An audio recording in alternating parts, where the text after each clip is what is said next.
top of the Sunday morning, everybody. Welcome to this baby we call The Sweat, a show we bring you every Saturday and Sunday morning live right here on DK Network and VSiN. It's good to have you here, folks. I'm Emerson Lazia, Steve Buchanan, Julian Edlow is here. We got a smorgasbord of guests joining us throughout this program as well. Congratulations on a great Saturday, gentlemen. Successful with everybody's bets. Yes. Even producer Drew's random video game horses went 2-0. Right. He's very happy about that. Yeah, and your hockey bet. You're a big hockey guy now. I'm 1-0 this hockey season, yes. All right, awesome. Under 5.5. That's right. Yeah, Bruins getting the Game 7 overtime victory against the Maple Leafs yesterday. You were so nervous. I told you just to relax, dude. Chill. I didn't watch 1 second of that game. Really?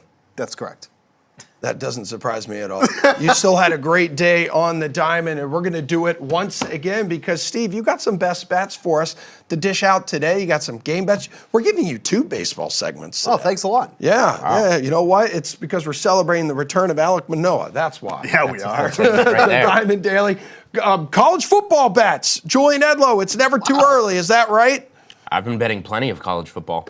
You are the biggest Utah Utes fan on the planet. And folks watching will find out why when that segment rolls around. Plus a Game 7 tonight, dude. Today. Yeah, today. 1 p.m. Yeah, 1 p.m. Not on NBA TV. Yeah, not on NBA TV. So congratulations to the Magic and the Cavs for being on ABC today, yep. Not NBA TV. What do you guys say we warm it up, though, huh? Let's work up the sweat a little bit, shall we? Who wants to go first? Bukes? What's cooking in that big beefy brain of yours? You got a bet, got a storyline? What do you want to go off about? So, a little concerning about what's going on right now. The Oakland Athletics have won 6 games in a row. Dude, this is America's team. They are, yeah. They scored 10 runs in an inning yesterday. Okay. You use that term way too loosely. Like you have called like numerous teams America's team. Like yeah, the Jags are America's team. EM. Okay. It's his segment now. No, That's it. That's it. That's the end of the day. He tosses to me to do my warm up, and then he continues. You're to talk. getting me fired Go up. ahead. I'm sorry. Go ahead. I'm not going to talk for the next 3 minutes. So there is some concern here because the Athletics now have won 6 games in a row. They are 500. They're third in the American League West. They're only 1.5 games back from first place in the American League West, behind the Rangers and Mariners. Red Sox are another team who are playing well. They've lost 3 in a row, but they're playing relatively well. So we have 2 teams now that basically went out to free agency, refused to spend the big bucks, I guess to say, and they're performing well. And that to me is something concerning because you want your teams in a sport that has this unlimited cap space to go out and put the best team possible and field that team for 162 games. But this almost kind of backs up what the ownership wanted to do, was not pay money and then put a product on the field, and now they're performing pretty well. In free agency, the Red Sox only spent $50 million on free agency. The Oakland Athletics spent $15 million on free agency, and we have 2 teams that are playing fairly well. And to me, that is a concern because, you know, like I mentioned, we want these teams to go out and spend and get these free agents and put the best team out there. So while it's fun to watch these teams perform well and they can be classified as fun teams, you know, what kind of message does that send ownership for? And we were talking about it yesterday, where we don't even know if Oakland is going to move to Las Vegas because there's a lot of controversy surrounding that already. Maybe Bally's wants to hold on to that land and have somebody else purchase it because they basically lease that land every year for about $10.7 million, I think it was, which is where the Tropicana lies. So maybe Oakland never even moves away from Sacramento and they stay in Sacramento. So for a league where I have a lot invested in that I like a lot, I like watching these teams perform that maybe you don't expect. Like the AL West is going to be a very exciting race. The AL Central is going to be a very exciting race. But I don't want it on the premise that ownership doesn't have to go out there. They don't have to spend money. They don't have to bring in these free agents. And then that team goes and performs well. Okay. You know what I mean? Like I totally get what you're saying. It's in a way, it's disappointing to see the Oakland Athletics perform well because it backs up what the ownership wanted to do, which nobody wants to see. Okay, just big picture though, good or bad for baseball that the A's are good? Not even talking like the No, it's logistics great. for ownership. It's great because like, look at all the eyes that are on this team now, which is something that we never would have imagined. Fans are going to have to start showing up. I was going to say, really going to pack out that 7,000 seat stadium next year. Like Sacramento. That's the only thing that's for sure. They're going to Sacramento. The longest win total, because you could bet on longest win streak on DraftKings Sportsbook for any team. If I remember correctly, the Oakland Athletics, the longest win streak that they had for them, the line was 4.5 games. Jeez. So they've already beat it because they've won 6 games in a row. It might have been 5.5, but that feels like a stretch. I feel Here's like a bet. 4.5 was. Can I pitch this to you? Sure. Yes. And keep in mind, these odds are long enough that you don't have to necessarily believe it's going to win. Sure. You can do something with it later in the year. A's to win the division, 150 to 1. Yes! I'm in! What was it preseason? Can we dig up do you remember? Can we dig up the preseason number? I mean, has it to was have been so like 250. it was so exorbitant. It was like 1,000. It might have been 250 actually. I think you're 250 actually would right. be my guess. Right. So So they're already good a month and a half in, and they're 150 to 1. But so I will say this. So you classify them as good as being 500 through 34 games. And in a division that's not good. But that's what I was going to say. But you also have basically 3 other teams in that division that have not been performing. Yeah. You know what I mean? Like, I don't think long term that the Rangers are going to be 2 games above 500 or Seattle's going to be 3 games above 500. Why, you think the Rangers are that bad? No, I'm just looking at the Mariners. Your Mariners have kind of put it together. Yeah. So what if they are? What if Wow, those God. teams are like 2-3 games above 500 in July? Then what are the odds then? 75 to 1? Yeah, so cut it in half. Yeah. 75. Brent, I don't know. You're gonna have to get comfortable. Like if you have a ticket on 150 to 1, you're gonna have to get comfortable, like betting multiple other teams throughout the course of the season. without at a doubt. certain numbers, Without just a doubt. knowing what you have in your back pocket. Brent Rooker became the first Athletic with 2 homers in an one inning. inning Yeah. since Mark McGuire against the Mariners, September 22nd, 1996. I mean, everything has to fall in place for that I was to in happen. Miss Valbuena's 6th grade class at the time. I was learning. What year was that? I was learning cursive at that time. What year was it? 1996, and cursive is a dead language. I was now. 10. Or a handwriting. Yeah, I was 10 in 96. Damn, dude, this is us, bro. Hey, Jules, what are you warming up on That's over an there? awkward moment. All right, I think we got to talk about Anthony Edwards and the way that he is playing right now. Best player in the series. So, I mean, Jokic is about to win his 3rd MVP award in 4 years. Good for him. He's still probably the best player in the NBA, most impactful player in the NBA, most well-rounded player in the NBA. Anthony Edwards has to get in the conversation at some point if he continues to play this way. 42 minutes, shot 17 of 29 from the field on the road, 3 of 7 from downtown, made all 6 of his free throws, 43 points, back-to-back 40-point games if you watch the game as you saw on the broadcast. First player 22 or younger, back-to-back 40-point games in the postseason since Kobe. He's, not to say that he'll be a Kobe Bryant level player, but he's playing at that level in this postseason right now. Can he bottle this up and continue it in the future, continue it in this postseason?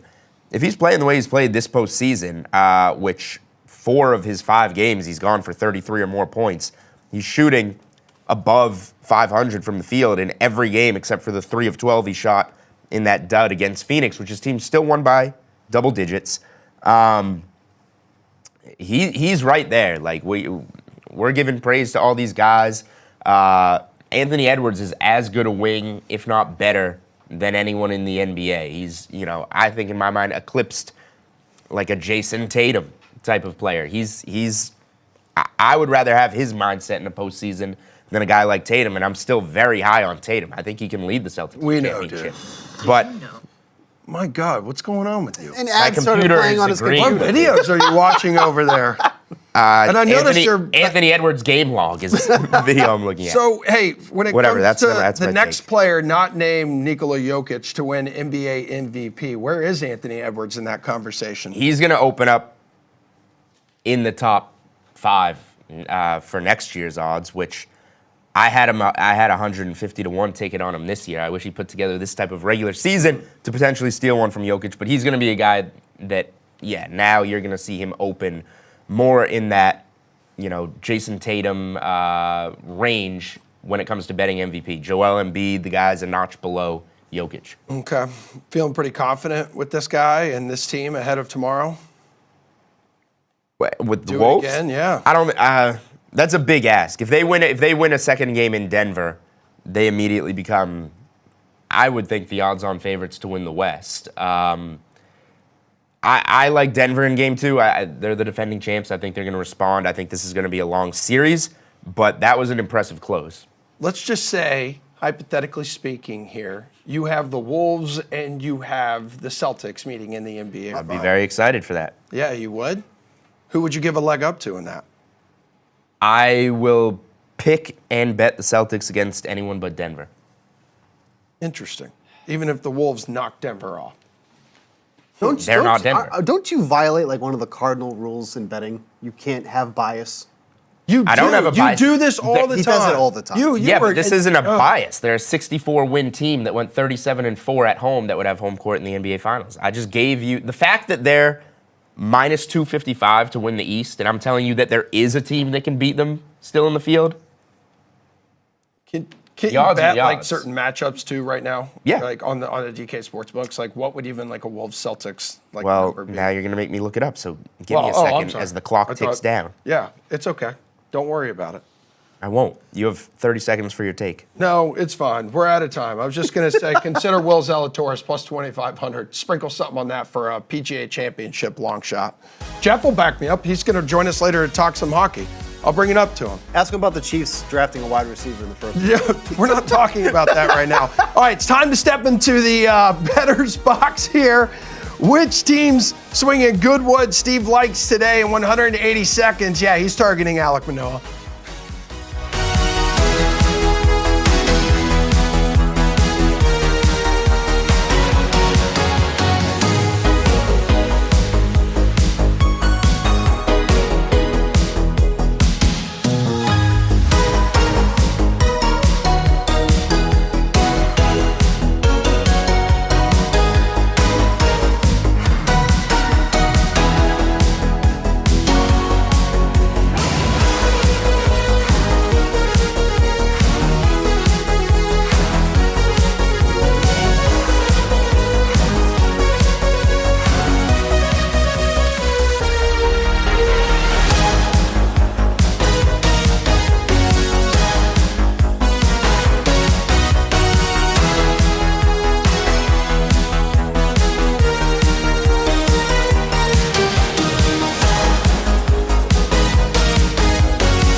Look at this, people. Right-hander Alec Manoah of the Toronto Blue Jays will make his first big league start since last August, today, when he takes on the Nationals. So he's 26. He's been sidelined for the first month plus of the season because of shoulder inflammation. Yeah, definitely that's it. Yeah, right? It has nothing to do with his performance. I was scrolling through Twitter yesterday, seeing what everyone was talking about ahead of the ponies racing left and right, the Kentucky Derby, and then I come across a tweet from you, and you were like, oh, baby, I am so on the Nationals tomorrow. Why were you so stoked when you saw Alec Manoah is back? It's incredible, the drop-off that this man has endured. Wild. And we were talking about it before the show. Since over the last 2 years now, this being the second year. So he's been sidelined with a shoulder injury, and they've progressed him through the minors. When you look at his numbers from the, let's go back a little bit. Okay, hook me up. Last season, abysmal. Dude. Like, this guy was, in 2022, a Cy Young candidate. Finished third in the American Right. League Cy Young Award voting, dude. Guy who was in the conversation. Yeah. Then he comes back for it last year, only threw 87 and a third innings, had a 5.87 ERA, an expected ERA of 6.12, and was walking over 6 batters per 9 innings. So all the damage that was done to him was warranted and some after that. Now he's coming back from that shoulder injury. They start him in single A baseball. Oh. Single A. He made 1 start in single A baseball. 1 2/3 innings pitched. Oh, maybe he was on a pitch count? No. Because he gave up 7 runs in that game in single A. Only 6 were earned, so a little defensive mishap. So only 6 were earned in 1 2/3 innings, and he had 4 walks. Then he gets promoted to AAA, where he's made 4 starts. 18 innings pitched in those 4 starts, 13 runs allowed on 23 hits. By the way, 4 of those were home runs, and 7 walks. Now, it is worth noting that in his last start, it was by far the best start that he had. He struck out 12 in that game, because he still has the strikeout stuff, gave up 1 run in that start. So maybe he can build off that strong start in AAA. But overall, including last year's, he has not been able to get it done at the major league level again. So I am backing the Nationals Of course in a you are. couple of different ways here today. We'll talk about that in the next segment as well. But even if Manoah somehow gets through this game, let's say through 5 innings, the Toronto bullpen over the past week has an ERA above 7. So I feel confident in backing the Nationals because even if they somehow don't get it off Manoah, they can still get it against that bullpen. So I have no problem backing the Nationals here. I think the lines moved a bit here. Yeah, it's basically a pick 'em now. It's -110 on each side. Now it's -108 on the Nationals. Look at that, as we man. speak. People We saw watching. a live line change as we spoke. That's unbelievable. Now it's -108 for We the love our Nationals. fans. Give me the Nats in this one here.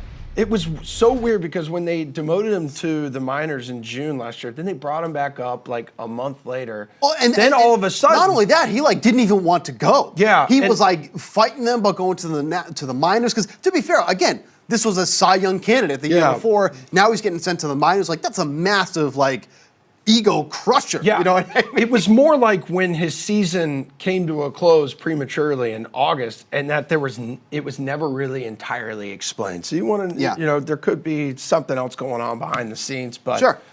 Steve says, target the guys with bats in their hands, Yeah. going up against him, and then it looks like we're going back to the well, baby, for the A's today. After you mentioned it already, last segment to start this show, the sweat.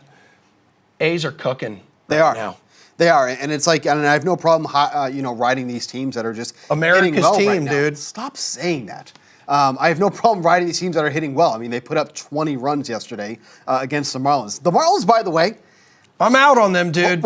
I'm out on them. But they're out on their relievers. They gave up 20 runs yesterday. They used 3 pitchers. They just hung all those guys out to dry. Like So they're actually, because I figured, the bullpen must be in shambles because they just gave up 21. They only used 3 guys yesterday. I saw some people yesterday tweeting about how if you're going to blame anybody for this situation with Miami, you blame Derek Jeter, because during that ownership reign of his, seriously, they didn't take time to develop bats or arms or anything. Then he kind of just got out of there. And I know, I was going to say, I think Jeter's been gone for like 3 years now. I know, but you know how the minor league system works. You got to get in there and develop things, and that they didn't. So they set the franchise back years. But yeah, we're going to go back to the well here with the Athletics, taking them on the money line against the Marlins, going up against Sixto Sanchez.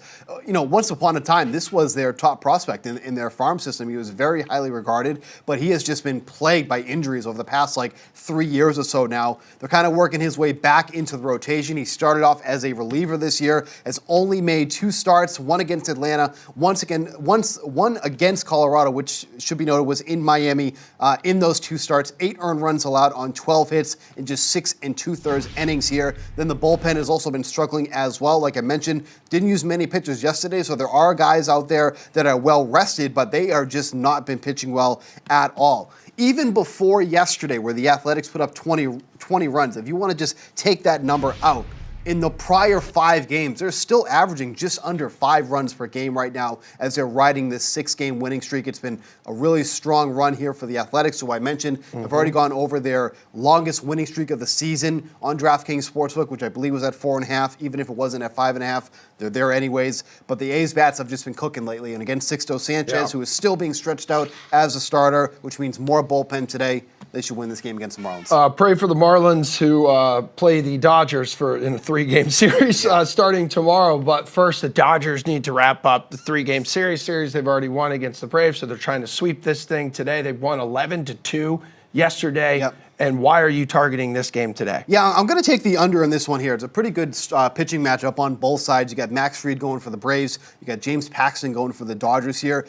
Fried's numbers are a lot worse than they actually should be. He's got a 4.02 ERA, but his expected ERA is at 2.93. So basically saying he's getting unlucky with the way that some of the balls have been landing. Paxton has been kind of the opposite. He's got a 3.51 ERA, but an expected ERA of 6.16. But the thing for me is, this Braves offense is kind of stumbling right now. They're not even in first place in their division. You got the Phillies holding that down. Are the Phillies in first place now? Yeah, dude. I didn't. Oh, yeah. Okay, I didn't even realize that. Phillies have a 1.5 game lead right now with the Braves. But the Braves, over their last 5 games, averaging just 2.6 runs per game over their past 5 games there. So you got a good pitching matchup here for Max Fried going against the Dodgers. You got the Braves, who've been scuffling right now. This kind of just feels like a big total right now at 9 runs. So I like the under on this one at -110. Okay, and Mariners team total over 4.5 runs. They're taking on the Astros, who have, you said yesterday if it wasn't for the Astros, the Blue Jays would be the most disappointing team for like a month or so in the season. But the Astros, you can't ignore just how abysmal they have looked. So you're targeting the Mariners here, thinking that they're just going to go to town? Yeah, because they got Hunter Brown going for the Astros again, who has just really been struggling.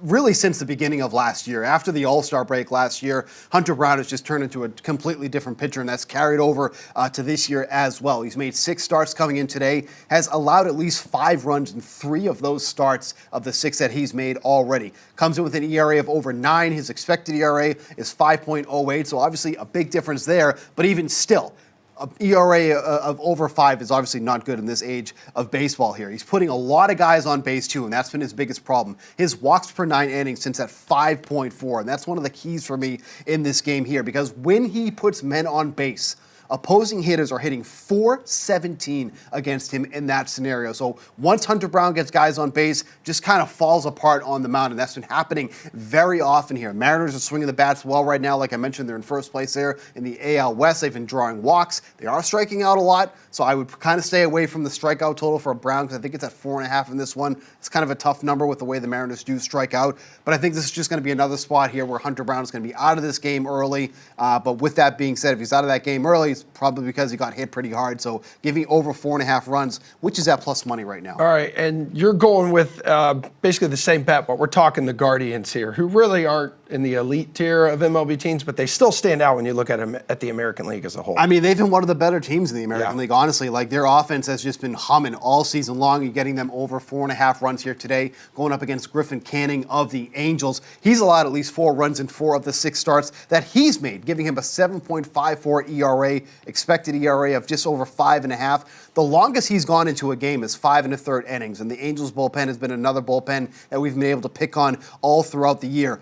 He throws 5 different pitches primarily. He has 5 different pitches that he goes to. Opposing hitters are hitting at least 290 against 4 of them. So he doesn't even have a good out pitch at this point. Cleveland has also been one of the most profitable teams at hitting the over on their team total. They have the second best record in the league at 21-12 to the over on their team total, trailing only the Boston Red Sox, who have the best record in the league for going over on their team total. Give me Cleveland in another offensive outburst here against the Angels, who are now, by the way, without Mike Trout. Yeah. Going under I'm surgery. aware. Since 1901, a Boston baseball podcast. New episode will There you drop go. this afternoon. Isn't that right? Eamon behind the camera, who produces it. Still ahead, Julian returns. We are poking over to college football. Deion Sanders, a firm believer in bullying, why it works, and what it means for his kids' NFL draft stock.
guys know it's never too early to talk college football. It isn't. And you know what? Wagering on win totals this early in the process can sometimes be the biggest rock star bets, if you ask Julian Edlow, if you are patient here. But Deion Sanders, he's never really been all that patient. He's never really been all that shy about mixing it up with his critics, and the same goes for his son, Buffalo's quarterback, Shedeur Sanders here, folks. And both really had the chance to defend their program from critics recently, including one from former CU player. This all really coming out after The Athletic had published a piece kind of recounting the experience of former Colorado players who left the team prior to Sanders' debut season. So really going at a lot of people, his critics, former players. Jules, should he be bullying guys? Should he be bullying kids on Twitter here? And I mean, are situations like this the reason that a lot of guys are bailing on the Colorado experience? So Deion can coach however he wants to coach. That's his style. That's why they hired him. He'll coach however he wants to coach. Maybe things are getting, obviously a lot of coaching is softer these days than it used to be. He chooses not to go that way. That's fine. What I found interesting is that this tweet, quite literally, we're the only book, I believe, DK Sportsbook, that has #1 NFL draft pick on the board as a market. Shedeur Sanders opened up even money to be that top pick. Okay. Definitely too heavy of a favorite, in my opinion, when you start to consider guys like Sam Howell, Spencer Rattler have been in that, position a year in advance. However, this tweet moved him to plus 300. Oh my God. People are out on him. Hey, you're not a leader. If you don't remember this defensive back that played on your team, that's not a leader. We're going to drop you down the board here. So I found that interesting. He's talented. He's going to have a really good season. From the quarterback, as a Deion can coach however he wants to coach. As the quarterback for Shedeur Sanders, I don't think you want to be saying, I don't remember this kid that played on our team that you were probably throwing balls against, considering the position that he plays. And Deion brought all his guys into this program, kind of changed the culture a little bit, wanted to become this powerhouse moving forward. So he signed 72 scholarship players to his active roster last season. And listen to this. Today, just a whopping 61% of those players, actually 61% of those players are no longer on the roster. That's according to CBS Sports here. So when you look ahead to next season, their win total in the DK Sportsbook, Jules, is set to 5.5. What? That's 61% of the roster when he took over is gone, or 61% of the kids that he signed? It's this one that he signed. Okay, so that's not a good look. No, it's not a good look. Because, I mean, like, his first season, he's bringing in whoever he can get at the time. Yep. And, as you get settled a little more and kind of guys see the direction you want to go in and the mission you're on, he brings in even more guys. So right now, 5.5. Over or under 5.5 for Colorado? Under. And I know we're moving conferences here. The Pac-12 is no more. That creates a whole new, curveball in handicapping college football this year, is that we're sprinkling different teams into different conferences and divisions, and you need to readjust for all of that. But even so, I mean, Colorado came out, got that surprising win over TCU as whatever it was, a 20-point dog to start last year, and everybody bought into a team that was already fun to buy in on. But you see them start to play the season out, they clearly didn't have it. They have some talented players. They have, kids in Henry and Sanders that are going to go high in this next draft, you would think. Those are just a couple talents. I don't think they have the full build of some of these other teams to have a 500 season. All right, so you do not necessarily like the outlook for them, but you seem to really, really love the outlook for West Virginia. Over 6.5 wins? I think West Virginia is going to be pretty good this year. 6.5 seems light. They closed strong last year and bring a lot of those players back. And we're going to see them tested right out of the gates, just like we saw them tested right out of the gates last season when they went to Penn State. Penn State wound up covering on a last-second touchdown, but they open up there again. They're a double-digit home dog, which, by the way, that number was 12-13 on DK Sportsbook. I don't think that game is available on any other book. I was hoping to grab those 12. It's 10 now, which tells me if a game whatever that is, 6 months from now, is going to move 2-3 points in May, that number was wrong. So take those double digits with West Virginia hosting Penn State in the opener. But this was a 9-4 team last year, and they did nothing that suggests they should get any worse. And we got that number set at 6.5. I think West Virginia is a really strong win total. I mean, both West Virginia and Colorado really need to be concerned about their games against UCF, that's for sure. So Miami. I'm counting that one as a win.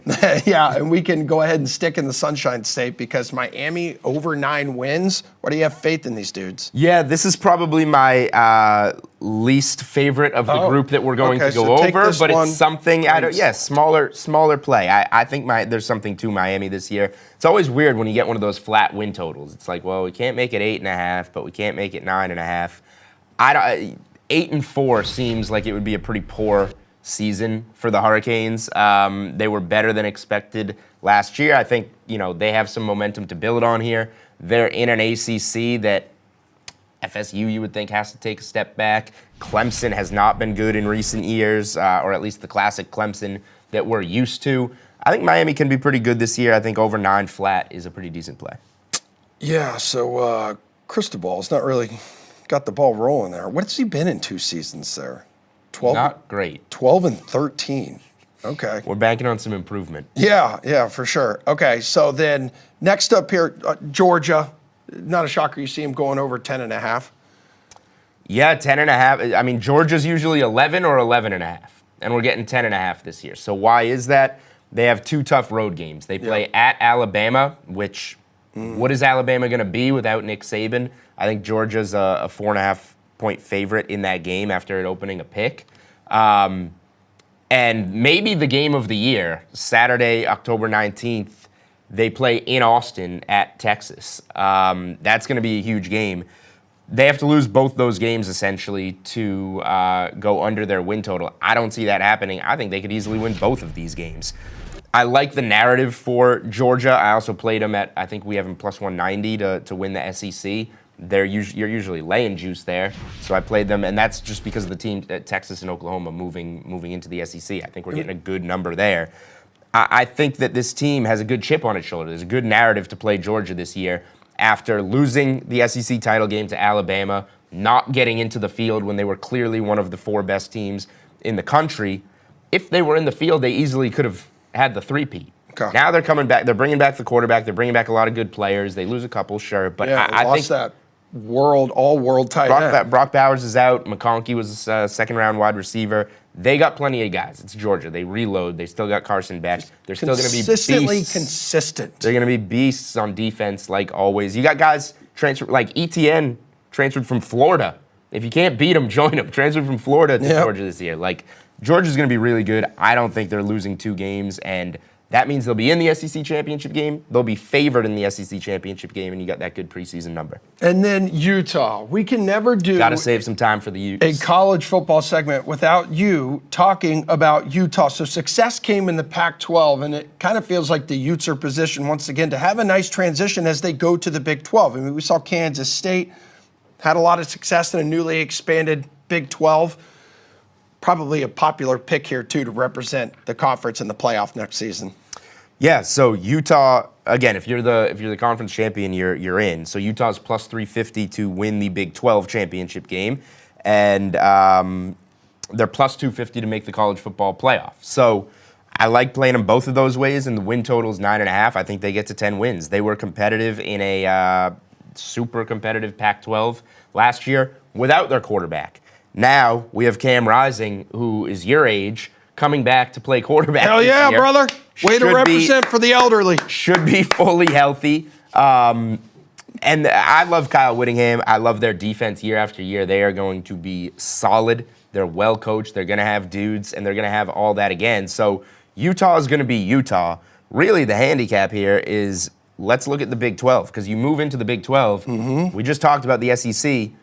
The teams we're always talking about to win the Big 12 are in the SEC. Oklahoma, Texas. They're gone. This is the college football landscape now, so man. you look, Utah's a co-favorite at plus 350 with K-State plus 350. You go below that, Kansas. What is this, basketball? Kansas plus 700. No, we're talking about football. It's a college football. Arizona. Are we talking basketball? Arizona plus 850. I don't think these teams. I would rather bet West Virginia at 18-1. We spoke about the Mountaineers. I would rather bet West Virginia 18-1 than any of those teams up there. But I think Utah is going to be the premier program. They're well coached. They're going to play well against these teams. And these teams in the Big 12 are not accustomed to playing Utah. They might not be as familiar. I would say Some every of them year, are. but I like Some of the them are Utes. built to withstand any team that comes into their building. You're saying UCF, the Yeah, Bounce. they're one of the fastest teams in the country, dude. Cool. Just give a ball, let them go, man. Can't wait to watch the Utes bash their brains in. We'll have to watch that one together. All right, buddy, you've already talked about the Hurricanes. Let's head down to the land of the Hurricanes coming up next. On the winding streets outside of Hard Rock Stadium, F1's about to get after it. Who's stopping Max Verstappen? Plus a platter of $180 nachos?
right, folks. Formula One season heading to South Florida. Steamy, it's sticky, it's gross down there. It's in Miami. Celebrities are out in full force, and we've got our own celebrity here. Pierce Dietrich of DK Network, letting the hair grow out. Summertime Pierce, you look fantastic. How are you this morning? You know, I am tempted to go with the mullet. A lot of people around have mullets. I'm kind of envious. Maybe I'll make it happen. Yeah, that would be fantastic. It'd be very racing of you, which is kind of why we have you here, Pierce. Although F1's a wee bit different of a crowd compared to NASCAR. So we have the first of 3 U.S. races for F1 in Miami. Are we still in the golden age of popularity for the sport here in the States? Like, how do you think it's doing here? Probably not in the States. It's just that people love that F1 show, and the audience hasn't really adapted to how racing works. I know I explain this often. People want to see, we're used to head-to-head competition. They want someone to beat the guy that's winning. It's just not the way it works in racing. There's official classes in some races, but in other races like F1 or NASCAR, you have unofficial classes. And so, there's Max Verstappen against himself. But then you have to appreciate the battle between the Ferraris and the McLarens and the Mercedes. And then you look at the mid-pack and who battles between them. Same thing with NASCAR. The drivers in the very back, they're not going to beat the leaders, but you try to see who's going to finish the best amongst the slower group. And once you can appreciate that, then the audience will finally get it. But they can't get their heads wrapped around it yet. Yeah, you're telling me there's too much to pay attention to, right? Come on. Yeah, I guess it's a little complicated for a U.S. audience. Yeah, thank you, bud. It's like we live in a 140-character world here. What's another American city you'd love to see F1 visit? Because it comes to Miami, goes to Austin, goes to Vegas, which I know people in Vegas, and they absolutely hate it. They're already dealing with traffic issues now, and it's like months away. Yeah, there's probably too many U.S. races to begin with. Wow. 3 is a lot. But if you were going to move out of Miami or somewhere, maybe you consider going to Indianapolis. That's always fun. Oh. But if I had to pick a place, Detroit, you go to the auto capital of the world. They've raced the Detroit street circuit back in the 80s. And Detroit's done a lot to improve the city, especially in terms of sports. It's becoming a pretty strong sport town. So maybe Detroit would be an interesting option. Okay, I like that. I like that a lot. What's changed with this Miami track, though, Pierce, since last year? So any tweaks, anything we should know here before getting after it? The only changes that you probably want to know is that McLaren and Mercedes have brought upgrades, but it really hasn't drastically affected the grid. It looks like the same starting order, the same finishing order. Maybe McLaren moves a spot or 2 up, or maybe Mercedes shows a little bit more speed, but I think it's Red Bull, Ferrari, and more of the same. So more of the same here with Max Verstappen on the pole as well. Is this the 7th straight race he's on the pole? What stops him from a three-peat in South Florida? The guy's just been so damn dominant on this track. Yeah, every track. Yeah, nothing's going to stop him. And this isn't really new. Lewis Hamilton dominated F1 for years. Schumacher dominated F1. Senna had his moment, should have been longer. But look, this is just nothing new. Again, the American audience doesn't quite grasp that one guy and one team can run away with it. The only thing that really can stop him is a mechanical failure, and then you're betting against the best engineers in the world. That usually is not a smart option. Yeah, he had the mechanical failure. Where was that? In Australia, like 3, 4, 5 weeks ago, whenever that was. Yeah, it can happen. It can happen. He's got his one out of the way, so he'll be fine. Who's the guy behind him? You could see preventing him from the three-peat, though, dude. He's such a. No one is going to beat him outright. Look, you have to have a mechanical failure, which is rare.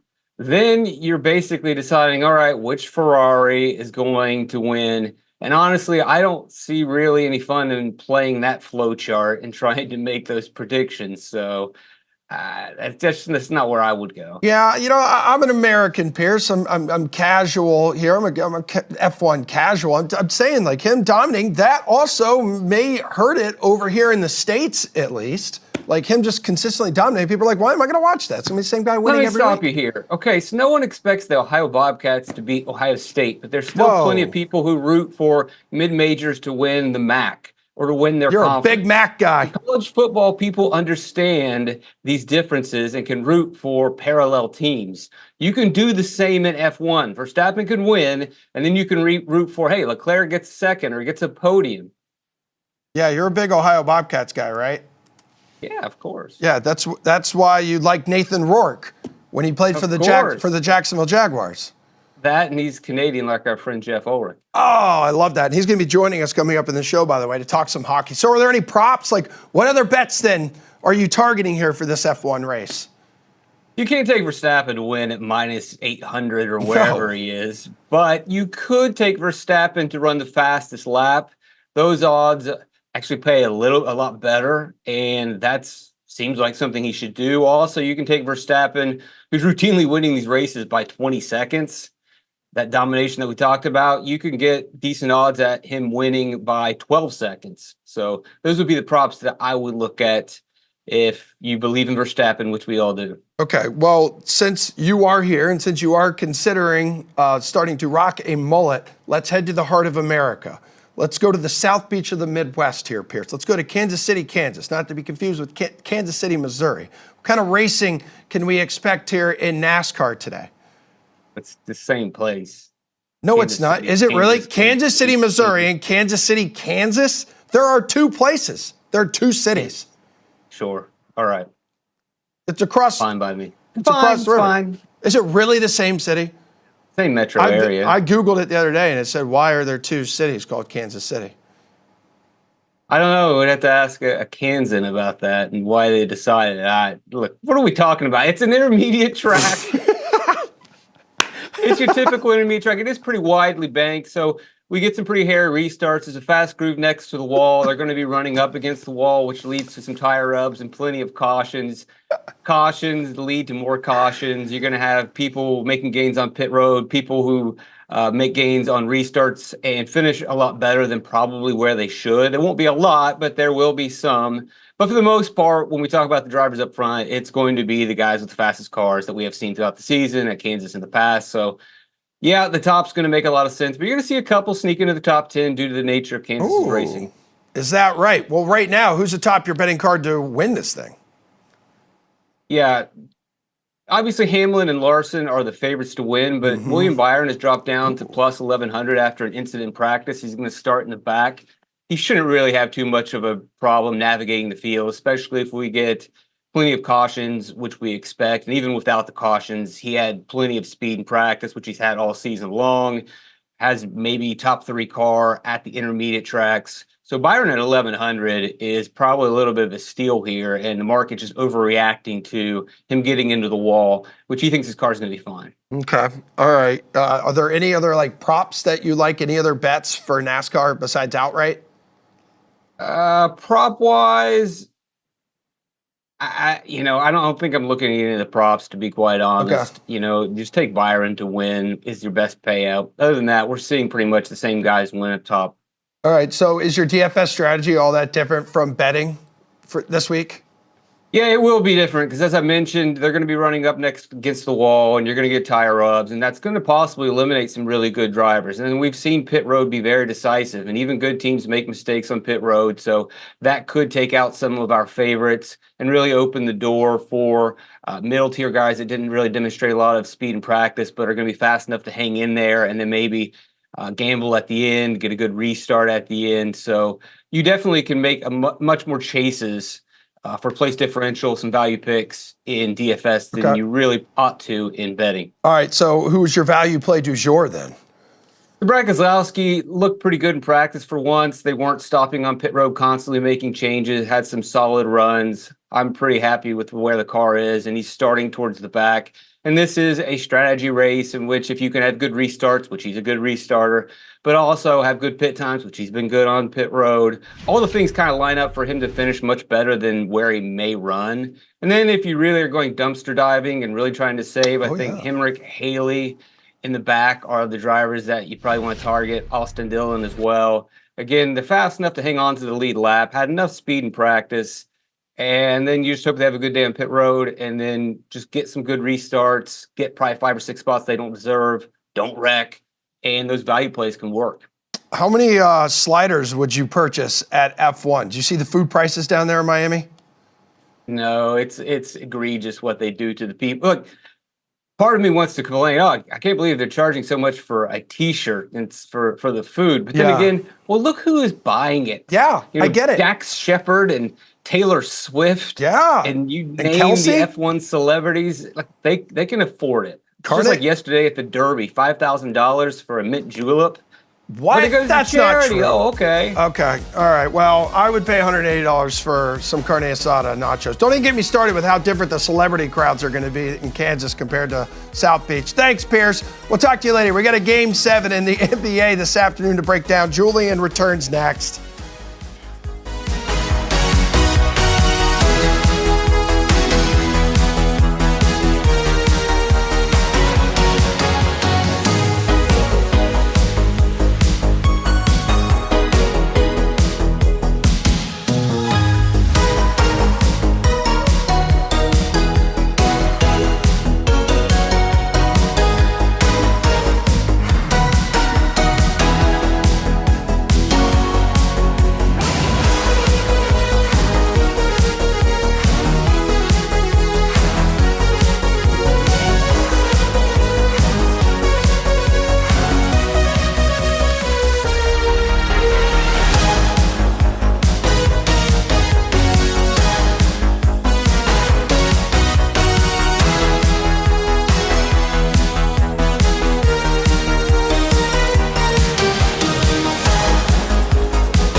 show has returned as we kick off the second hour of the Sweat. We're going to talk some NBA right now because the Timberwolves just put the Nuggets on notice with a Game 1 win, sparked by Anthony Edwards' heroics, baby. He came out and he punched Denver in the mouth. Denver hit back. Nas Reed delivered the knockout blow, 106-99.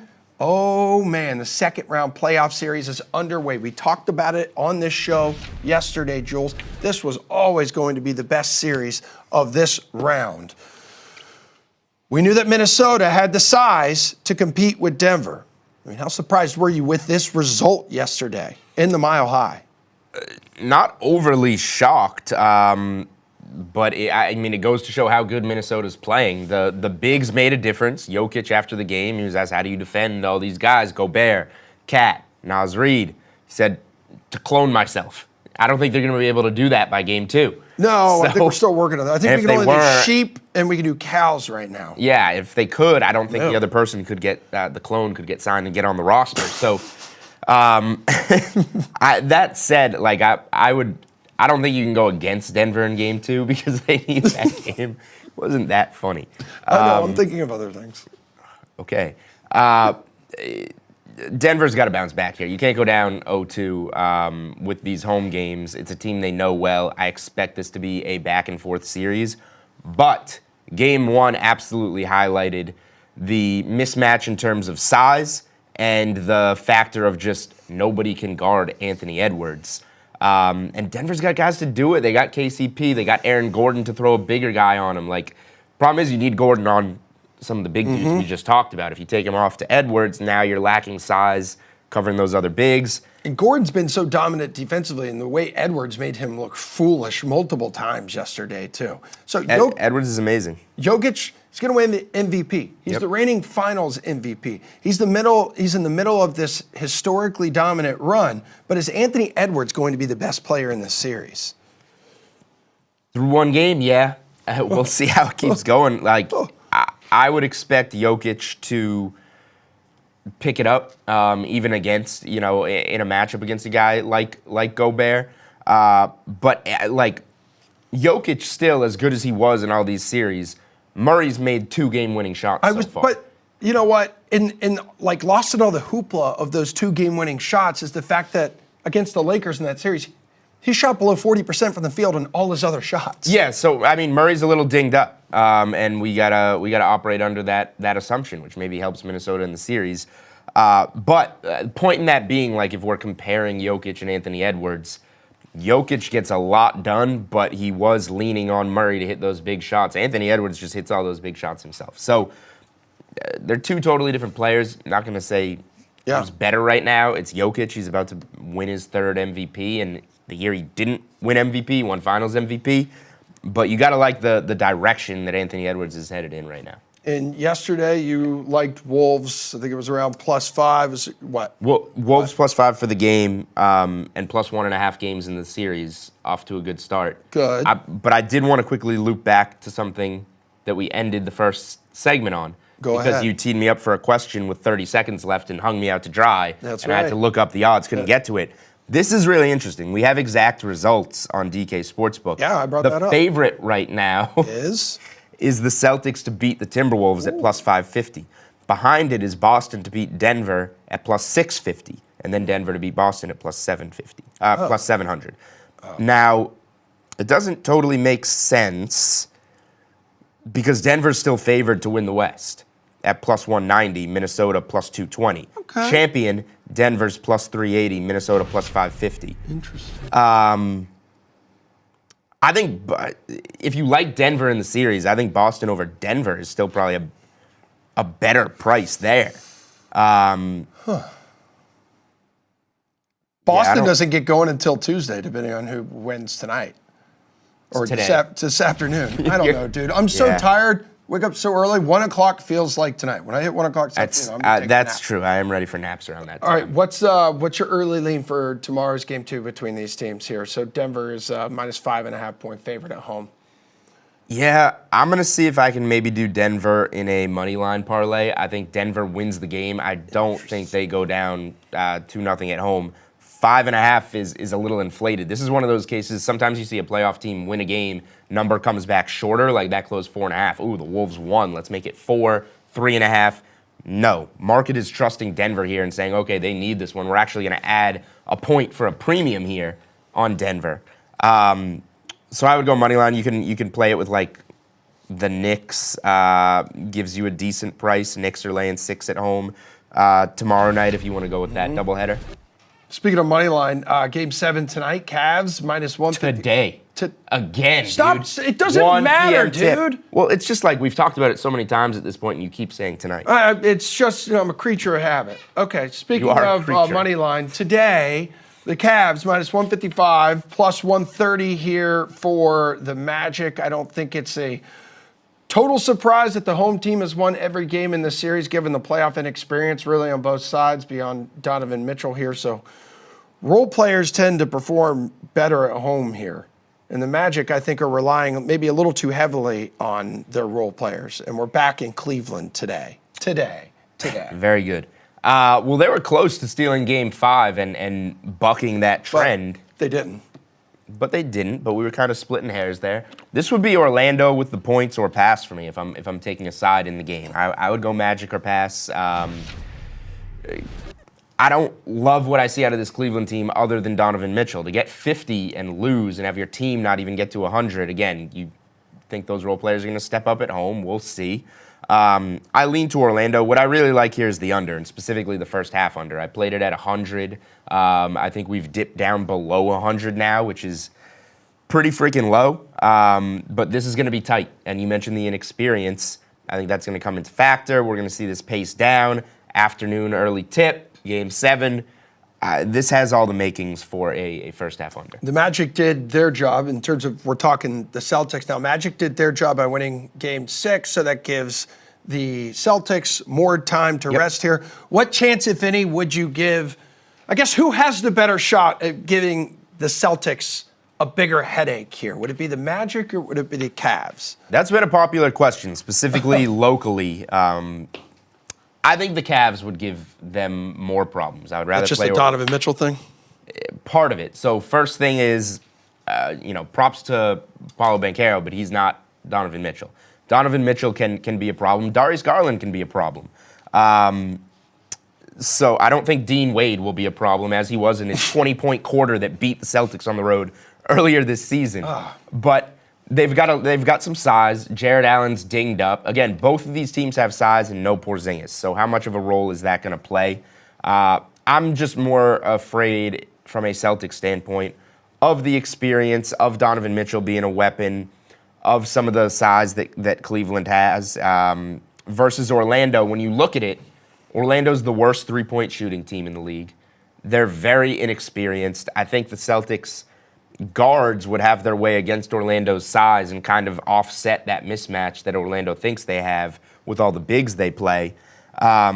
If you can't hit threes, you're not going to stick with the Celtics when the Celtics just keep bombing away and hitting from downtown. So I think that Orlando would be in more trouble against the Celtics. Regardless, I think it would probably be Celtics in 5, no matter which opponent they get. Okay, so either the Magic or the Cavs against the Celtics starting Tuesday. Tomorrow we got a couple series openers with the Pacers at the Knicks.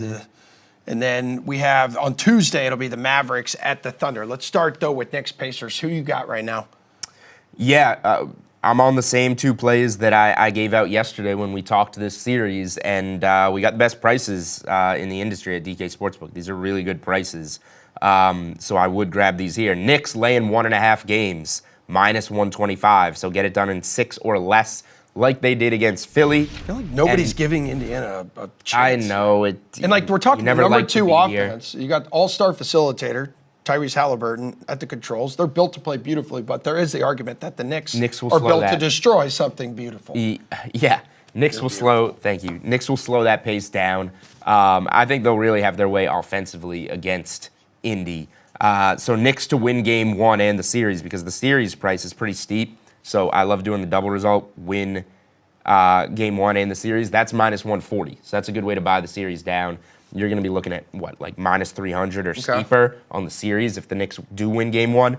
So that's the 2 ways I'm playing it. I think the Knicks can really get this done in 5 like they should have against Philly before Tyrese Maxey happened. All right, what is your prediction here for Thunder and Mavs? Because as talented as Luka and Kyrie are, they are remarkable. Oklahoma City is impressive and deeper as a team, really. Yeah, I think this is the toughest second-round series to predict. It's like near a pick'em series. DK has Dallas as a slight dog in the series, but a 3.5-point dog in game one. What's better here, the momentum that Dallas got going or the layoff OKC has? It's not like OKC is a team that needs rest. They're the youngest team in the league, and they've been put on ice a little bit here. I lean to Dallas. I love the chemistry they have, Kyrie and Luka. Getting guys like P.J. Washington, Daniel Gafford, Derek Lively, I think that size will give OKC some problems against a guy like Holmgren. But OKC's playing really well, and Dallas does have some injuries. Kleba now injures the AC joint. He's going to miss a while. Tim Hardaway Jr. still isn't healthy. So you can poke some holes in Dallas, but I certainly lean that way. I think in the end, Luka and Kyrie prevail here against an OKC team that still needs to learn a little bit more and get over the hump. And like Kyrie's just gotten better and better and better as the season has gone on. Props to him. Yep, we mentioned it yesterday, guys. Just really focusing on playing basketball. Okay, we got something brewing on the ice, folks. A healthy dose of pasta pushing the Bees into the next round. What chance is Jeff giving the Bruins against Florida as the Bees seek revenge?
All right, folks, back here on the Sweat. Now, last night, We had ourselves a nice, meaty Game 7 between some original 6 rivals in Toronto and Boston. That baby needed overtime to figure out a winner, and guess what? It's the black and gold moving on. Really putting a sad face on the face of our Canadian friend up north, although he's more of an Oilers guy. Actually, he doesn't care at all. Jeff Ulrich, that doesn't mean anything to you when your Canadian compatriot team drops one to its rival in Boston? I always like to educate my American friends here. I live in Western Canada. Western Canada does not care what the Toronto Maple Leafs do or don't do. I mean, quite frankly, it was an enjoyable sight to watch them lose again, even though I did bet the Maple Leafs. But there you really are. Just an emotion. Yeah. An emotional hedge, really, is what it was. Quite happy to see the Bruins move on, and the Leafs, who have now lost 7 elimination games in a row, Emerson. The implied probability of that is around 0.6%, which is pretty insane when you think about it. The tweets from Leafs fans last night and videos, it was like a countrywide meltdown. And it was really David Pastrnak who stepped up in overtime. Yes. And he stepped up, Jeff, when the Bees needed him the most, because this is after Bruins head coach Jim Montgomery called him out after Game 6. And he's one of those guys that hasn't really bounced back well after a coach calls him out. He doesn't seem to be one of those guys who really uses that as motivation. But come overtime, Pasta did what he does best, mostly in the regular season, and he put the biscuit in the basket here. What was your big takeaway from last night? Yeah, he did. I mean, I thought the Bruins showed up. I mean, I thought they did okay. I mean, the Leafs had them on their heels for a little bit, but Swayman was really good again. I mean, he was the key. Obviously, the Leafs having to go with Samsonov. Not really like the best situation for them either, considering Wall played so well. But I mean, that really wasn't the be all. I didn't think Ilya Samsonov did really play that last goal well, but it's kind of a bad break for Leafs. Pasta just like popping in exactly when you needed him at the start of OT when the ice was fresh. Good play by a good player. I mean, I don't know. I was a little surprised that the Leafs or the Bruins coach called him out as well. Not really sure what the high upside of calling out your star player is. It can seem like it could have led to disaster, but I don't think Pastrnak is also at this point in his career really cares what his coach is saying. He's going to go out and play hard anyways. He's that talented, and he took advantage of a really good situation because he's a really good player. So no shock there. No shock that the Leafs lost again. Bruins got the good goaltending. Is it going to do enough in the next round? I mean, I personally don't think so. Yeah. Okay. All right. Yeah. Let's go there, because the Bruins did show a hell of a lot of resilience last night. Like, there was a ton of pressure on them. They could have been the first team in the NHL, MLB, or NBA playoff history to squander a 3-1 series lead in back-to-back seasons. So, Not great, Bob. But they're moving on, and they have revenge on the mind after they dropped that 3-1 series lead, and the Panthers came storming back last year, or clawing back, should I say. Florida is a favorite here in Game 1, Jeff. It doesn't sound like you believe the Bruins can get it done. Is that just Game 1? Is that the series as a whole? What are your bets here? That's the whole series. I mean, I look, can use whatever, descriptor we want. Roaring back. Clawing back. Meowing back. Meowing back? No, I don't know about that. I just think that when you look at these two teams, like last year, obviously the Bruins were the best team in the regular season. They had Bergeron, really great goaltending. They have some of that this year, but they're not the same complete team. Their offense is definitely not where it was last year. They've had trouble scoring goals. They've been more up and down. You look at the play 5-on-5, Florida is the more dominant team here by far. Bobrovsky's been absolutely fine in the playoffs. Yes, he has his moments, his ups and downs, but it really hasn't mattered much for Florida. I mean, outside of one game where Tampa kind of jumped on them and Florida almost came back and won, they were dominant against the Lightning. I'm just not sure if the Bruins are going to be able to generate enough offense. And I don't know if Swayman is going to be able to hold up for, like 6 or 7 games here against this kind of attack. I think that Florida minus 180 just for the series is actually a really good price. I would personally probably go to the series handicaps, look at Florida minus 1.5 games, plus 120 on DraftKings. Really like that. I think this series potentially just ends in 5 or 6 games. I just think Florida's a little bit too good. All the resilience to Boston, yes, but let's not forget they beat the Leafs. A team with not great goaltending, a team who didn't have Austin Matthews for 2 games, and it took them 7 games. Not exactly like a huge, flower in your cap here for the Bruins. So no, I like the Panthers quite a bit. I think these are very good prices on them, and I think it's actually underrating Florida a little. Yeah, and even Matthews just did not look right last night. Times when he was on the ice, getting winded very easily. So from one Game 7 last night to a Game 7 tonight here, Jeff. So the Stars moderate favorites on home ice against the Golden Knights, but really in a decisive Game 7 here, dude, the home ice advantage is negated somewhat because anything can really happen. So what's your approach to tonight? Yeah, I think that's a really good point. I do think that like the home ice is negated. I think we've seen that in the playoffs. Like you really shouldn't be giving too much weight to home ice and who the home team is. Dallas is minus 155. They've been as big as like minus 160 on the money line. I don't hate that price. But to be honest, like I don't think that you should be necessarily giving Dallas like that much respect here. Vegas showed up in Game 6, played a really good game. They've played them pretty close the last couple games too, which worries me a little bit. Yes, Dallas had the big edge early in the season in 5-on-5 and stuff like that. But last couple games it's been more even in my opinion. Aiden Hill showed up. I think that the under is just the play. What have we seen in these elimination games so far? Nashville, Vancouver. It was like a soccer game for 55 minutes. Last night, I mean, yeah, they both scored one goal in the third period, but it was just locked down. Got two really good goalies here. It's minus 135, but we're still getting a 5.5 goal total. I think the under is probably just the play. As long as it's at 5.5, I'll even pay that big juice. That would probably be my way of looking at it. I don't think I'd put anyone off playing the Golden Knights. Probably not going to do that myself, but that would probably be the side for me, just given the prices here. Again, I think a little bit too much respect given to Dallas, the home ice advantage, which I don't think is a huge advantage. So, all right, dude. Well, we can go to another series starting as well. So we have the Hurricanes and the Rangers, and the Rangers here, Jeff, slight underdogs at home in Game 1, despite having more points than the Hurricanes during the season, while winning 2 of the 3 regular season meetings. So what's going on here? Yeah, but it's well deserved. I mean, like the Rangers are a really good team, but I mean, we're talking about the Carolina Hurricanes, who obviously, one of the top teams in the league as well. I mean, it's really close towards the end of the year. Hurricanes to me just a little bit better in pretty much everything. You look at again, special teams. Both teams are really good. Obviously, the Rangers have a really good power play, but the Hurricanes have a lot of good penalty killers. Their goaltending took a step up in round 1 as well. They were up there in terms of 5-on-5 play. I think that the Hurricanes have the advantage 5-on-5 here. I think they deserve to be slight favorites. This is still pretty much a pick 'em with them at minus 115, but I'd take Carolina to start things off. The Rangers have been out of action for a bit longer as well, which worries me just a little bit. The start of these second round series, I do think this will be close. I'm not predicting, the Hurricanes sweep or anything, but for Game 1, I would lean Carolina. I mean, I think that we're at a coin flip here. I think Carolina is still the stronger team. That's where I would lean for Game 1. This is going to be a tight one, though. No short series here in predictions from me. I would lean Carolina on the series line, but I don't necessarily think that the price is necessarily as good as, say, the ones we were getting on Florida. All right, and we also have on Tuesday, oil me up, baby. Look at Edmonton, huh? Look at the smile on your face. You mentioned you're out in West Canada. You're an Edmonton guy through and through. You and me both, okay? So they're going to be on the road at Vancouver here, Jeff Ulrich. And you know what?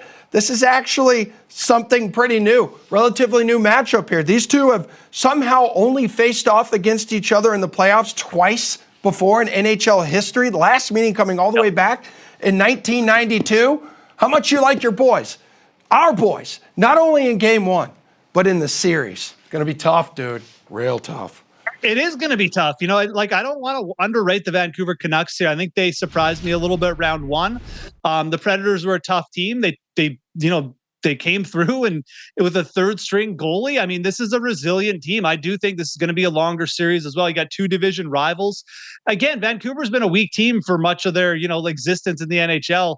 And these two teams have always sort of been in flux where one is good, the other is bad. That's why we don't have a ton of history. But, these two teams stylistically as well, the Canucks do a lot of things well that I think can potentially cap the Oilers offense. But the Oilers offense is also a lot better. Their power play is going to be a huge step step up from what the Vancouver Canucks saw against the Predators. I think the Oilers prevail. I mean, but at the same time, right now, all that is sort of baked into the price. We're not getting great prices. So, for game one, I would probably look towards the over. Vancouver played really tight against the Predators, but they're probably going to have a third string goalie in net against Connor McDavid and the Oilers. Guys, he hasn't seen much of. I think that over 6 goals for an Edmonton game right now in the playoffs makes a ton of sense to me. I also think if you're looking at the series line, potentially looking at Vancouver, plus 2.5 games. I know it's a really short number, minus 220, but I really think this one goes 6 or 7 games. Division rivals. Like I said, the styles are going to be tough. I think mix well. Longer series. Give me the Oilers in game one and the over. This is us, Jeff. This is us. Thanks, homie. Hopefully. We'll talk to you soon. Steve Buchanan returns. Yeah, he's still here. Little MLB propped up segment coming up next.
right, back here with Steve Buchanan on the Sweat, second to last block of this show. Woo. Whew. It's been a good one. Thanks. Thanks for being. Ow, dude. We did some game bets earlier with this guy as we stepped into the bettor's box, but now a little propped up segment. Before we get to that, how about Luis Arraez yesterday in his Padres debut? First player with 4 hits in his Padres debut. It's like he almost got out of Miami and was like, I'm free. Well, you know what it is like the Padres have 2 guys that they save them from the, whatever you want to call the franchises they were attached to. They traded for Dylan Cease, saved him from Chicago, and then they traded for Luis Arraez and saved him from Miami. So, like, these guys come in and they have, like, a breath of fresh air in San Diego. Like, they actually feel rejuvenated. Yeah. Their careers are back on track. 4 for 6 with a double, 2 runs scored, 1 run driven in as the DH and leadoff hitter. So, good for him. No, I mean, he's going to be a big difference maker in that lineup. Like, I mean, he's a 2-time batting champion. I mean, he is. Like I mentioned, like, he doesn't have any power, but, like, the dude gets on base. Like, he's a slap hitter. Like, he will make a difference, and he creates more RBI opportunities for the guys below him, like Tatis and Machado and stuff. So it's a big difference maker on a team. That's why they had to give up so much. I still don't like the trade overall because I think the Padres gave up way too much, but he's going to be a legit difference maker. I mean, just in life in general, you don't have to be a power hitter. Just get the first, second, or third base. Do you know what I mean? Hunter Brown, under 5.5 strikeouts, minus 105. What's going on? So we talked about the Mariners. They do strike out a lot, but thinking through this more, like, if I like the Mariners to go over their run total today of 4.5 runs, that means likely a short outing for Hunter Brown. So this number is at 5.5. I was expecting more of 4.5. So when I did see 5.5, I do think the under is in play here because obviously you need 6 to hit the over in this one here. And this is a number that he's gone under in 4 of the 6 starts because he's getting pulled from these games early because he struggles so much on the mound. We mentioned like his ERA is above 9 at this point. His expected ERA is above 5. So even though the damage hasn't been as bad as we've seen, like, he's still getting hit pretty hard on the mound here. I mean, he hasn't made it in more than 4 innings in the majority of the starts that he's made here because he's getting hit hard from both sides of the plate. And I mentioned earlier as well, when guys get on base, opposing hitters are hitting over 400 against him. So he's walking guys, he's getting guys on base, and when the guys get on base, that's really where it kind of falls apart here. So I think under 5.5 strikeouts is a play in this one here. Pretty favorable odds at minus 105. So you know what his numbers are in his 2 career starts against the Mariners? I bet they're bad. Dude, he's 0 for 2. 0-2 with a 17.47 ERA. That's pretty bad. 2 career starts against the Mariners. That's like Alec Manoah numbers. Yeah. It kind of is. All right, so next up here on your list as we continue our propped up segment, why are you targeting C.J. Abrams? Well, I mean, he's facing Alec Manoah. Yeah! We're talking about, we have a couple of props here for that involve that game. Like, there aren't any props. We are bullying Alec Manoah too much. I mean, it is. I'm sure he's a nice guy. Like, all right. I mean, I never said that he wasn't a nice guy. guy. No, you did. You did. You're on record. You know what's nice of him? That we're going to cash all of these Yeah, props. he is a nice guy. So that's very nice of him because he's pitching so poorly. But, there's a number of ways that you can target Alec Manoah. And taking C.J. Abrams to go over 1.5 bases is one of the plays that I want to get here. Because there really isn't a lot of Manoah props individually that you can target unless you want to take, under 4.5 strikeouts. But that's at minus 150 the last time I checked over that. But Abrams has been one of the Nationals' best hitters. He's gone over 1.5 bases in 17 of the 30 games that he's played so far this season. And if you look at the numbers for Manoah, specifically against lefties, they were very poor, as you expect. 387 WAR against them, 9 of the 15 home runs he allowed. And remember, this is only a span of about 87 innings that he pitched last year. And then I mentioned earlier in the segment as well, even if somehow Manoah gets through this in a decent start, because he did have a good start in his last time out in AAA, but everything else was putrid. If he somehow gets through this start, the Toronto bullpen has been a major liability for this team. They have an ERA of over 7 over the past week. So not only has the starting pitching been failing, but the guys coming behind them in the bullpen have been struggling as well. So C.J. Abrams to go over 1.5 bases. It was even money earlier. I don't know what it is right now, but again, he's been one of their more consistent hitters. Manoah has a lot of trouble with lefties. He has trouble on both sides of the plate, but specifically lefties. Give me Abrams to go over 1.5 bases. And he's been that he's emerging as that early breakout star too for the Nationals. He was part of that Juan Soto deal. Yeah, I mean, he was the centerpiece of that Juan Soto Yeah. deal. Like that was the guy that they really wanted. He was one of the top prospects there from the Padres at the time. He's now obviously one of the top players for the Nationals now. But yeah, he's really having a breakout career. I mean, he's kind of like a five-tool guy. He's got speed, he's got power, and we've really had him been seeing that now. He's really driving the ball well this year. So he'll be someone you'll be hearing about as the years go on. Yeah, he started to find his footing a lot at the end of Yep. 2023 and has kind of just carried that momentum into 2024. Okay, which kind of takes us to our next prop here. Blue Jays pitches thrown in the first inning over 19.5. Wow, it's a good number on this. Plus 220? So this is a prop that I think does not get a lot of attention. We're really banking And on Manoah here to make us money today. You know, the DraftKings Sportsbook has like this smorgasbord of prop bets that you can take here, but this one is specifically in the first inning. So if you go to the game, you go to the first inning, this is one of them that you can take here. So the idea here is that obviously Manoah struggles in the first inning. Now, 19.5 pitches is a lot, to be fair. We need at least 20 pitches in this one to hit, but at plus 220 and the early struggles that Manoah exhibits, this is why I like this one here. Specifically last year, Manoah really struggled in the first inning. Last year, he had an 8.35 ERA in the first inning, and opposing hitters hit 290 against him.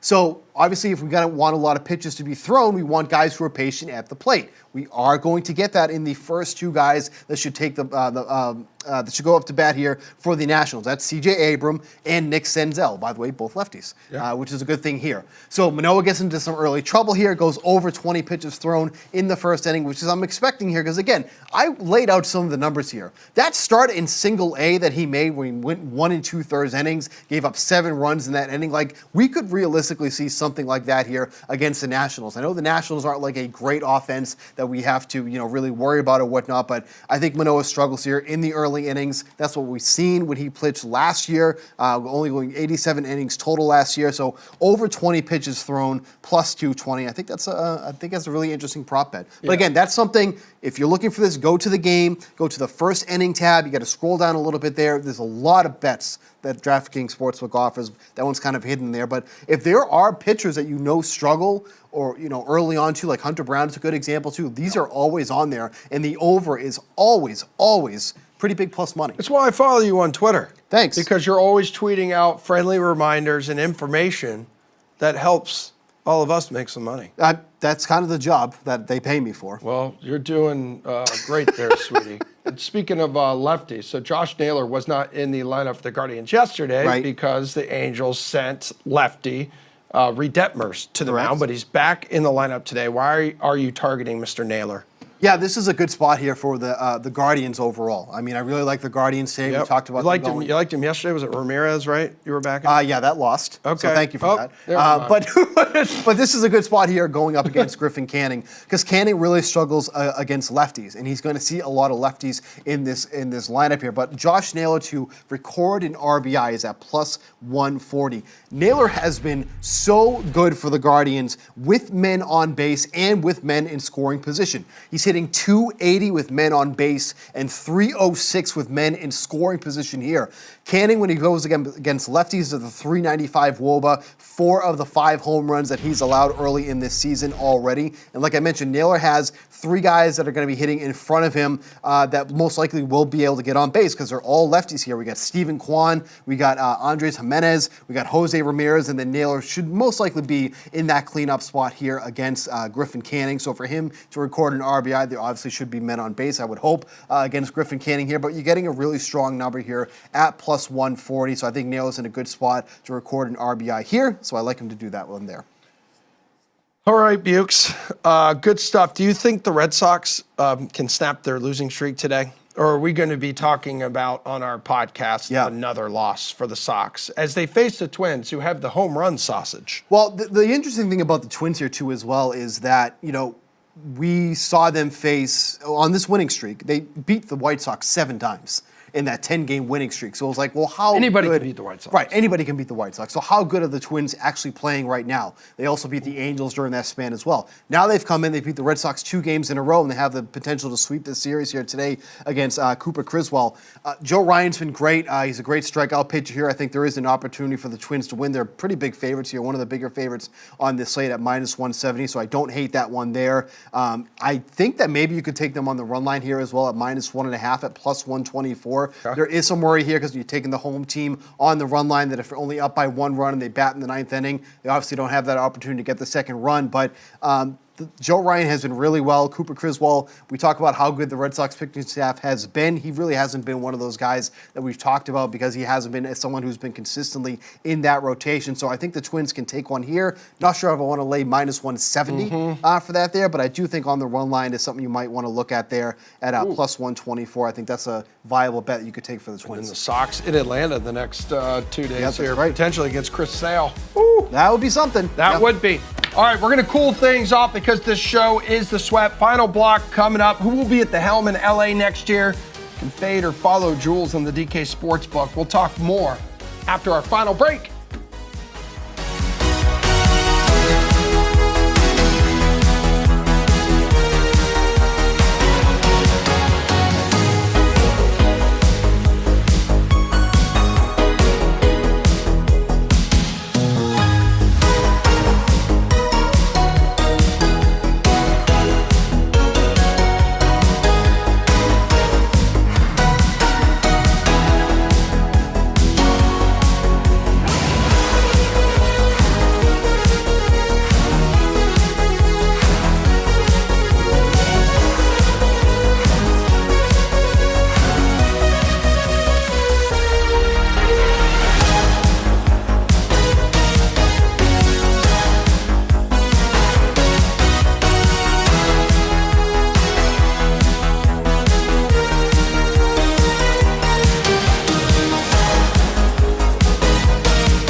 everybody.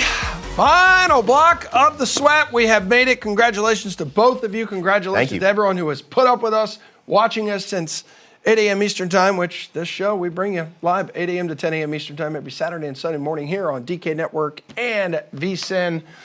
What have we covered throughout the first hour and 45, hour 50 minutes of this show? I'm glad you asked. $180 nachos? Yeah, which I do those. want to ask you guys about that because F1 Miami going down this afternoon. Food is really expensive there. I mean, will Mitchell be able to work his magic at home against Orlando? Night Stars, Game 7. Good grief, man. $180 nachos. Can you get over Yeah. that? Did you see the what's- watermelon? what's- Did you see the fruit platter is like almost $300? So what's the idea behind it? Is for like groups? It's just no. Here's- And yeah. this is F1's target audience, though. Okay. Like you, It's they to a kind very of wealthy audience Yes. that are seated in these places. I'll just say, again, nobody What? likes the upcharge of paying for food at sporting events. There's nothing better than going to a sporting event that is like running That's why I'm big on dollar hot dog night. a deal. Yeah, you will like, see me no, outside the arena. Yeah, no, I begging for love money that. and If hot there's dogs. ever like a $1 beer, $1 hot dog night, count me in. Let's go nuts. But at this event, considering the target audience and where it is, and it's for groups, like you're paying whatever it is, $280 for lobster rolls for 4, so like it's $70 a lobster roll. What's a lobster roll in a restaurant? Like 30, 35. So it's like double charge, which is kind of stadium charge. You can make it make sense. I'll take the $1 hot dog, but you can make it make sense. There is a choice of chilled meals at the venue with a pot of fruit costing almost $200. $200 fruit pots is absurd. Should you wish to add an ounce of caviar to your dish, you will be forced to fork out $400. That's such a Jesse thing. You know what I mean? Like I'm not. It doing wouldn't that. shock me if Jessie flew on her solid gold private jet down to Miami today, Just lands, yes, on the turnpike right next to Hard Rock Stadium, just lands her plane right there in the middle of the highway, gets out, walks over, and says, I'll take a little side of caviar, $400. Doesn't even stay for the race, gets back on and flies back Have up you to ever had Boston. caviar? I have not, Have no. you? Isn't it like, I've it's never like either. salty animal eggs? Once or twice, and it's like I'm a seafood guy. I like Yeah, raw we bar and know. stuff like that, but I don't see the appeal of adding caviar at that price for like what it provides. Right. It's like give me the real stuff. And what kind of fruit we talking? Like if this is cantaloupe So- or watermelon, that's BS. Yeah, no, it is watermelon. I'd There's expect a some couple dragon fruits fruit. and I can't even. I 4 can't even really apples and some pronounce. blueberries. And a Serves side of 4. caviar. No, here I'm going to tell you right now because I have the menu. The carne asada tacos for $180 seems pretty nice. Fruit refresher. I can't even read this, dude. Pink pineapple. Pink pineapple's Wow, a thing. I didn't know That's that. got That sounds expensive. That's got to be from another geographical area. Watermelon, stone fruit, kiwi. There is coconut granita, and then what is this one? Rambutan. Okay, so that makes me feel a I little don't bit even better know what because that is. of the 5 fruits that I think you just named off, I think so I've heard of funny. one of them. So that makes it Okay. a little bit better because if they were running off like blueberries, Yeah. cantaloupe, something I get at Market Basket or your local grocery Market store. Basket has really incredible mini chocolate chip cookies. We're talking about fruit. Yep, indeed. And then there's the crispy wing board for $190. Sounds like a Speaking steal. of meat, let's talk about the ham man. The ham man who was fired by the Lakers. And Jules, who is the favorite to be the next head coach? Who is going to be the guy that LeBron ends up picking? Well, if you're asking odds makers, it's Mike Budenholzer because we have this up on DK Sportsbook and it's plus 225. If you are asking me, the favorite should be the guy that is behind him at plus 260, and that's JJ This has Redick. everything to do with you almost doing a podcast with JJ Redick. So No, you have, it has to do with LeBron doing a podcast with JJ Redick. Smart of JJ to go with LeBron over me, but I mean, we could have been great together. He should probably coach the Lakers over, doing a podcast together. So he does the podcast with LeBron. That's essentially his coaching tryout, whatever you want to call it. But JJ Redick is going to be a great coach in the NBA. He knows the X's and O's. He gets the work ethic. Super analytical, He understands everything. He's been great with his analysis on ESPN. And then players love him. He's going to be a great players coach. He both knows what these guys are going through and can completely relate to them as a recent player in the NBA. But he was one of the most dedicated hard workers that can kind of say also, you got to put the work in if you want to see reap the benefits. So JJ Redick would be the perfect fit. Jules, I look at all the names on this list. They all have experience, unless you count Rajon Rondo. Unless most of them, the favorites. Unless you count leading a travel team of 9-year-olds, Redick has no coaching experience whatsoever. That apparently doesn't mean anything then, because really in the end it is who LeBron is going to be handpicking. And that's his buddy. JJ Redick makes sense for all the reasons I said. I think he's going to make No a very coaching experience strong, makes sense. So you're not going to hire a guy ever? You're never going to give a guy a chance? No. But a lot of these guys you see starting out, I don't think what I'm saying is ridiculous. Nobody with head coaching. You didn't have any hosting experience when you got your first job, and somebody was like, "We're going to take this guy and give him a chance." No, that's not true. I mean, your resume doesn't help. Anyway, What do you mean? There's I nothing wanted impressive. to word at college. And plus, they're like, this guy can talk sports because he's a coaching minor. George O'Leary is one of my coaches. maybe JJ Redick is a coaching minor, which would fit directly towards Fun this fact, hire. JJ Redick's. Oh, God. Yeah.